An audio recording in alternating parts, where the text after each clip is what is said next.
The 8th installment of the Fast and Furious films opens in theaters this Friday. It's the first in the franchise to open without Paul Walker. The film's cast opened up at their New York premiere over the weekend. Entertainment Tonight co-host Kevin Frazier was there and joins us now to tell us what they said. Kevin, I know everyone is talking about the tribute from Vin Diesel, right? Yeah, it was interesting because Vin has always been, complimentary and talked about his good friend Paul Walker. And on Saturday afternoon, Vin was actually riding around New York City with Tyrese, and they were FaceTiming out to fans. And he had on a Paul Walker shirt. And then later on that night, inside, Paul's mother was there, and he talked about what his good friend Pablo meant to the franchise, and that they weren't moving on, that Pablo would always be there with him. And Tyrese echoed those thoughts, and so did everybody else in the cast.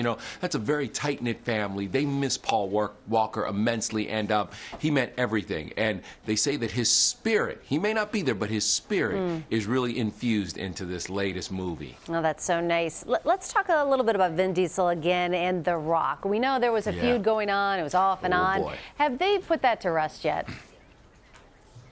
Well, Vin in an article, a newspaper article said that, when it comes to Dwayne is Uncle Dwayne in his house, and that everybody loves him and everything is cool. But even Vin and Dwayne admitted that, making a movie this big can be a bump and grind process. And there might have been a few moments where they might have gone head to head, but it really was all about making the best movie possible. F. Gary Gray, who is the director, he said that, at the end of the day, everybody wanted the best movie possible, and that's where the kind of disagreements, or where they might have gone sideways, went. And also remember this, Dwayne and Vin's characters go head to head in the movie, so tension helped. It had helped to have a little tension between them, but everybody was pretty transparent, and they said there were moments where things were a little push came to shove between those two. Let's switch gears a little bit before we let you go. E.T. has an update on the health of Michael Bublé's son, who is undergoing cancer treatment. What is the latest?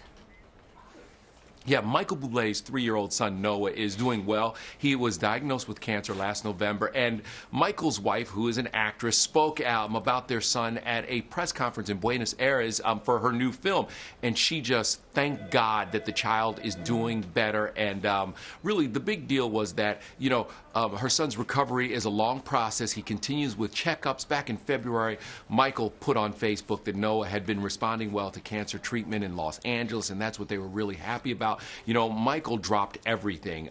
He was 100% focused on Noah. He didn't care about anything else. He stopped all work commitments and completely just shut off social media to make sure his child was okay. And listen, at the end of the day, that's all we care about, that this family is intact and that little Noah is getting better and things are going better. So, our prayers out to that family. Absolutely. It really puts everything into perspective, doesn't it? Doesn't it? It does. It really does. It really does. Doesn't matter how famous you are. When your child is sick, and you want them to get better immediately. That's right. We wish them well. Kevin Frazier for us in Los Angeles. Thank you. Thank you.